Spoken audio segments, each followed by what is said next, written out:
חודש. ככה גדלתי, כי ככה גודלתי. וככה התפכחתי? בוקר טוב. נולדתי בבאר שבע ב6/7/85 לאבי ואהובה, לאחר אחיותיי שישארו חסויות. בהמשך נבין למה. מתן.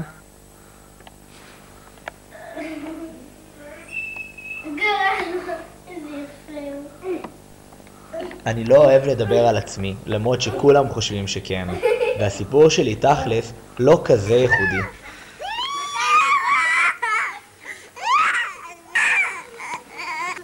שנה ו5 חודשים. לא נכון, 1 ו4 חודשים ותמחוק מההתחלה.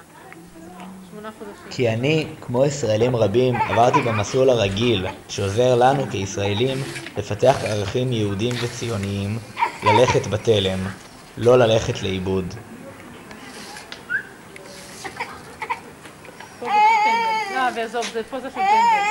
כבר בגיל 7 קיבלתי את התורה על הר הרצל, כאילו הייתי על הר סיני. למרות שהייתי חילוני ממשפחה חילונית, הייתי צריך להבין שיהדות היא איננה רק דת.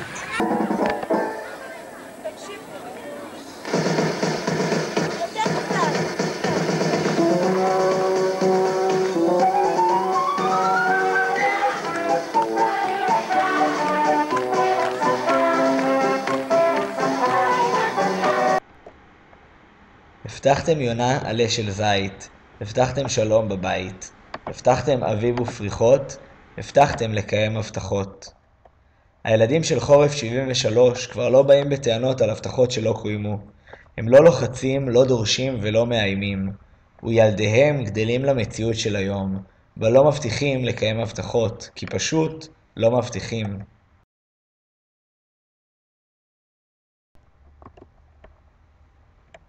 וכולנו מבינים שבלי הקרבה של הילדים שלנו לא יהיה לנו קיום.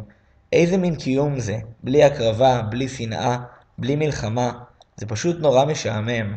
ועל מציאות שכזאת, בלי הקרבה, שנאה ומלחמה, אנחנו אפילו לא חולמים. חיים במציאות שלא חולמים לשנות. פסיביים, לא לוחצים, לא דורשים ולא מאיימים. ומציאות שלא מייחלים לה, לעולם לא תהפוך למציאות.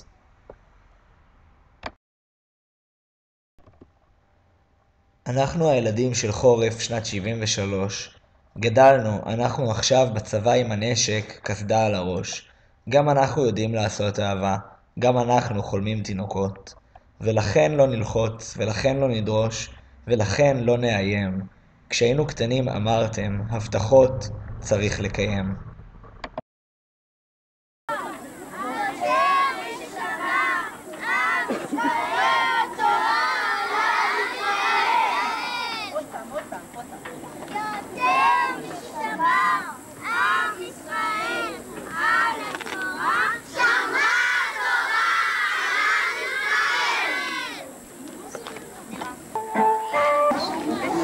לראשונה ניתנה התורה לעם ישראל במעמד הר סיני, וביום השיא של השירן כל העם אל סיני הגיע, והיה מדבר כה לבן וגבוה היה הרקיע.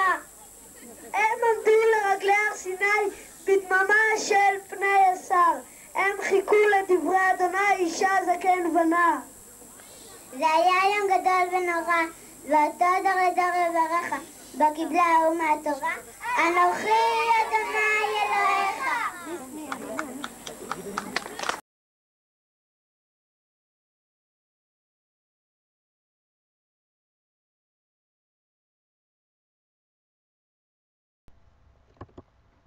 לא יכול להיות שקיבלת את התורה בהר הרצל, אמא אמרה לי. באמת אמא, זה מופיע בסרט המשפחתי. הר הרצל הוא מקום טקסי, היא הסבירה, כי קבורים שם האבות המייסדים, אלה שייסדו וששתלו עצים כדי למחוק היסטוריות. ואחותי רצתה שימחוק את כל הסרטים שבהם היא מופיעה, כי היא מפחדת להופיע בסרט הזה. את יכולה למחוק תמונות וקבצים, כתבתי לה, אבל את לא יכולה למחוק מילים וזיכרונות. נולדתי ב6/7/1985 בבאר שבע, לאבי ואהובה, לאחר שתי אחיותיי,